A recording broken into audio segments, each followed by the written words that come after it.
Ever since William the Conqueror came here almost 1,000 years ago, Windsor, on the banks of the River Thames, has been home to a castle.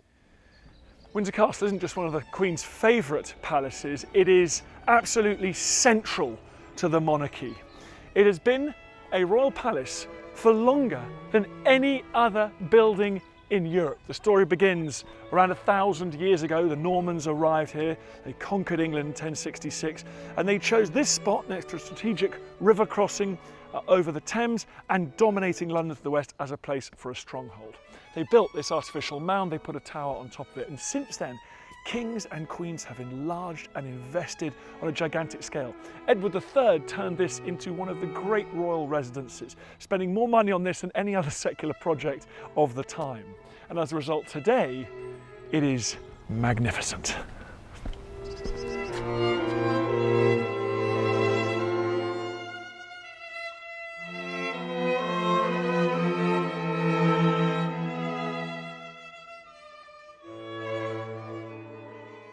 To get an exclusive tour, I'm meeting curator Kate Hurd. Hello Kate, how are you? Hello. Thanks for having me in your castle. Now, I always think of Windsor as a sort of medieval fortress, but actually it's like a palatial stately home, isn't it? I mean, whose fault is that? Well, it's a medieval castle, but the castle you see today is largely the work of George IV, who was king from 1820. And he turned it into a sort of a modern house. He did. He inherited a castle which had been changed from the medieval castle in the 17th century. His parents had made some changes, and for him it didn't work as a modern royal residence. So he set about this huge programme of rebuilding and reconstructing and redesigning.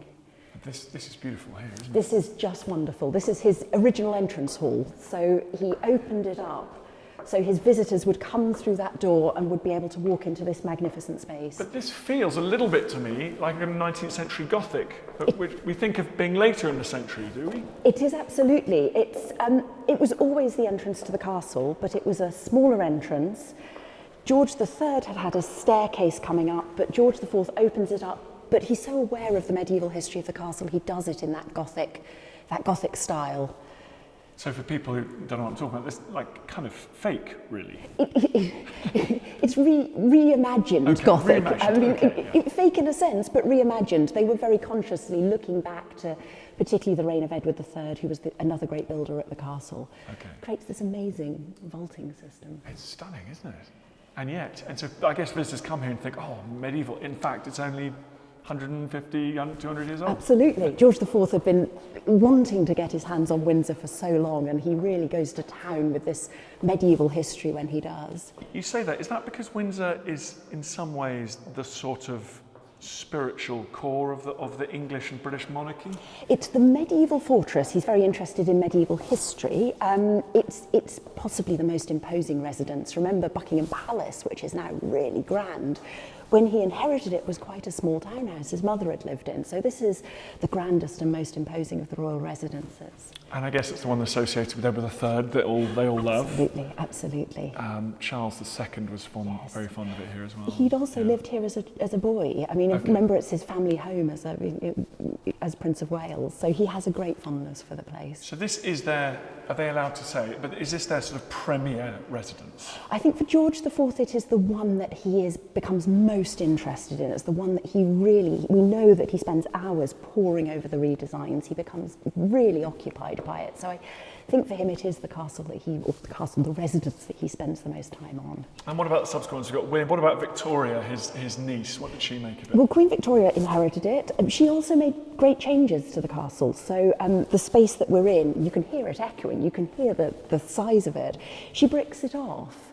Because she changes the staircase again, she bricks it off, she doesn't want this grand entrance. And it's only now that it's been opened up again and we can appreciate that great vision of George IV, who wanted his guests to come up that wonderful approach, the long walk, and through those doors. Definitely. Why did Victoria brick it off? Well, I think she just, again, it's a different time. The castle has different needs. You know, each generation needs something different from it. Amazing. Right, where are we off to next? I think let's go to the state apartments. Let's do it.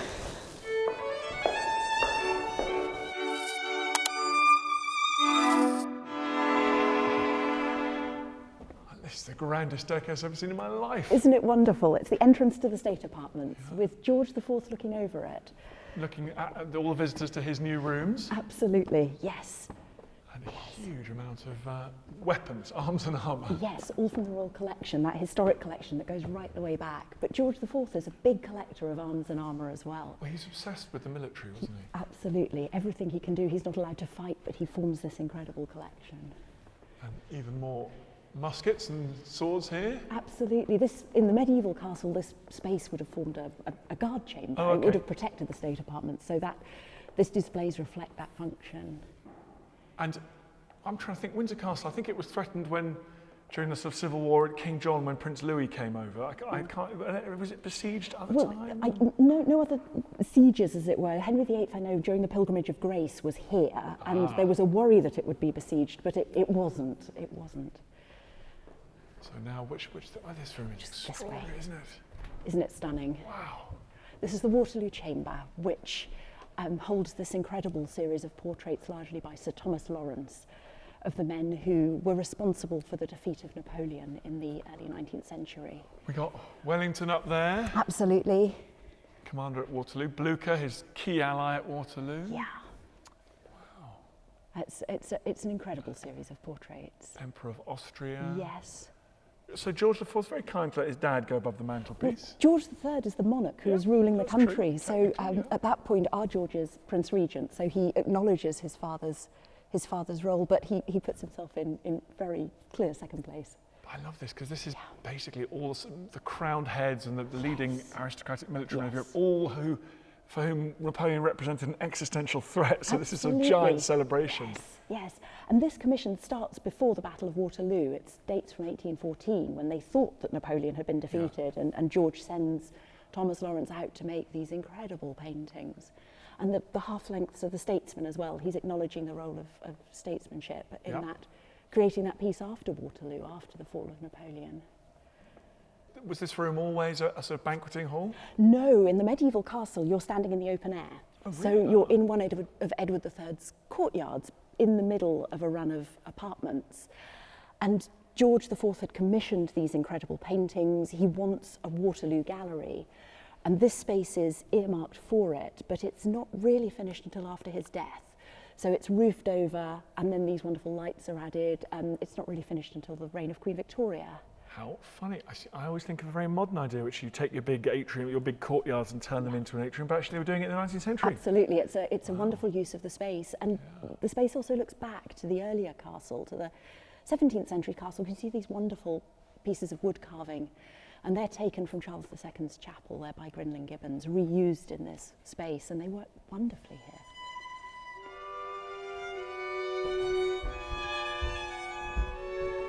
Wow. This is St George's Hall, which is the world famous. Fantastic, and has always had the function of a great hall for meetings, for feastings, for great occasions. And this was a medieval hall? Originally this space was Edward III's. Right. We still have Edward III's undercroft beneath, which is just recently opened up for the first time. It becomes under Charles II a very Baroque space. It looks very different with wall paintings. Under George IV, it's turned again into a medieval-looking space, a Gothic space, and he lengthens the hall by essentially knocking the chapel and the hall together. Okay. But it's not entirely successful. His ceiling, his Gothic ceiling, is quite low, and everything is plaster, essentially a plaster fake for a medieval building. Now, the 1992 fire affected this space very badly. So what you see again is the reconstruction in 1992 of this great sort of Gothic space, this amazing hammer beam ceiling roof designed by Giles Downes. It's in green oak. It's a masterpiece of craftsmanship, which the hall has always been all that way back. It's amazing. It's something so British about this, that it's a reconstruction of a reimagining of and yet so it's both very historic and very long, but also ever changing. Ever changing, but always grounded in history, and it reflects the importance of the castle as the seat of the Order of the Garter, which is the oldest order of chivalry, founded again by Edward III in 1348.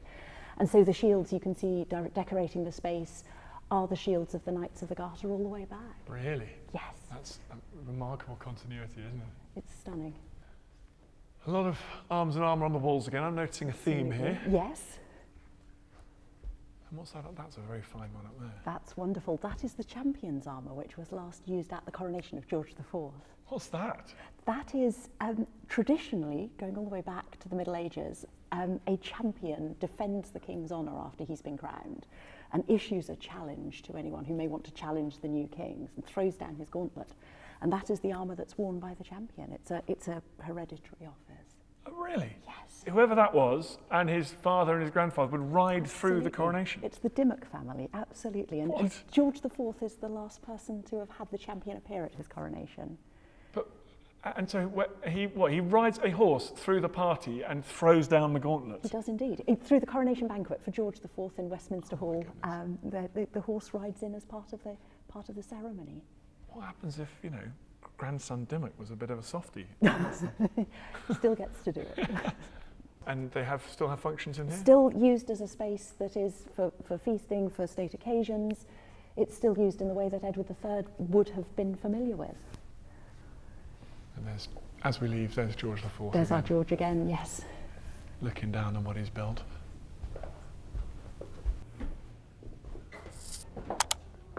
It's a nice little room, isn't it? Isn't it fantastic? That octagon, looking back again to the medieval precedent, places like Ely Cathedral with the octagon there.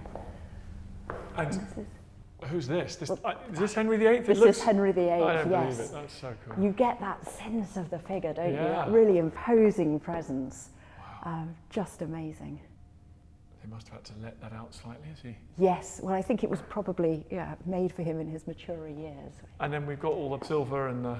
Some of that wonderful silver and gilt from the Royal Collection, really stunning pieces. And I suppose this just accumulated over hundreds of years. Absolutely, just added to by each generation. It's amazing. That's unique, the continuity of the British state and its royal tradition means that you must just have centuries and centuries of all these treasures. Absolutely, yes. Each monarch is also aware of the history, so you get George IV looking back to the Middle Ages and looking back to the Baroque period and building on that when he's building his own collection, so you get that awareness of the layers too. Where next? This way.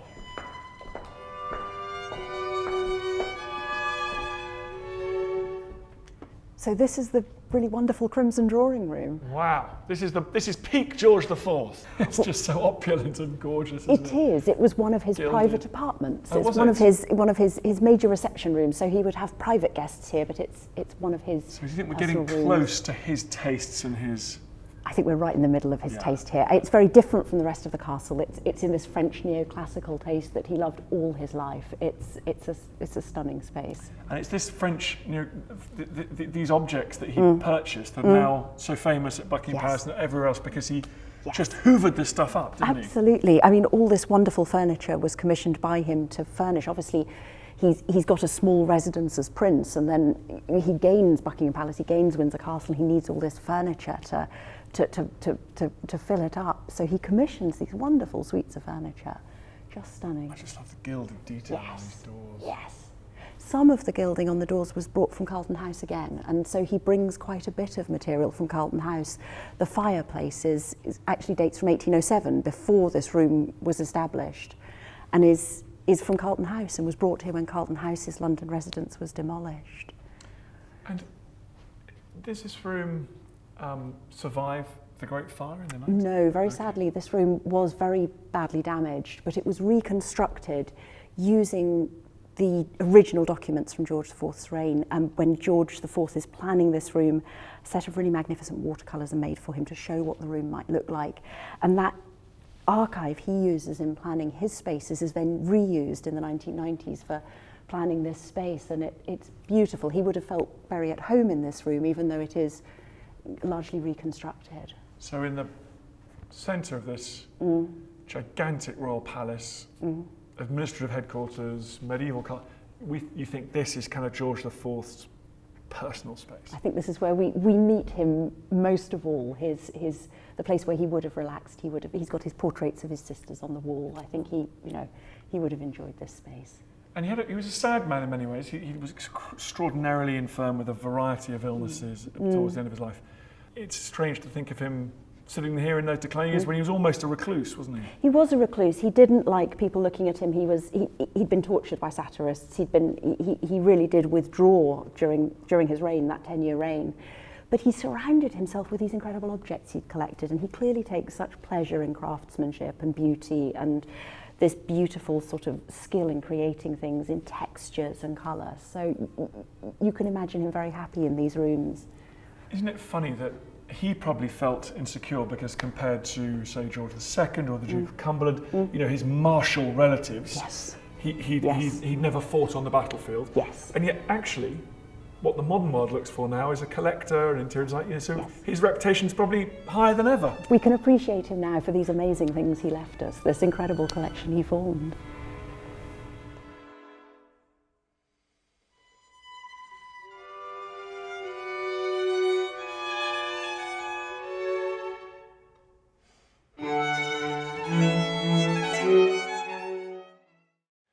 Thanks for watching this video on the History Hit YouTube channel. You can subscribe right here to make sure you don't miss any of our great films that are coming out. Or if you are a true history fan, check out our special dedicated history channel, historyhit.tv. You're going to love it.